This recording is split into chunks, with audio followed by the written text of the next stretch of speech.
હું આટલી સેવા કરું છું તો એ પહોંચી રહી છે, મળી રહી છે, શું છે, કોઈ સંપર્ક શું છે? એવા પ્રશ્ન જરૂર આવ્યા છે કે અમે ભોગ ધરાવીએ છીએ, 30 વર્ષથી ભોગ ધરીએ છીએ, પણ એમાંથી ક્યારે પણ એક મિશ્રીનો દાણો ઓછો નથી થયો.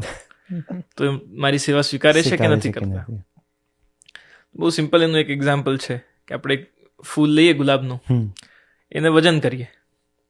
વજન કરવા પર 10-15 ગ્રામ એનું વજન છે.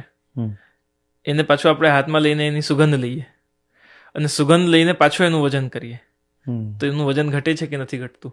એવું જ રહે છે. પણ એ પાછું વજન કરવાની વચ્ચે એક ઘટના ઘટી જેને આપણી સુગંધ લીધી. એનો જે આનંદ હતો એની અંદર જે એનું એ શું આપી શકે? તો જોય આપી શકે આપણને, એની સ્મેલ.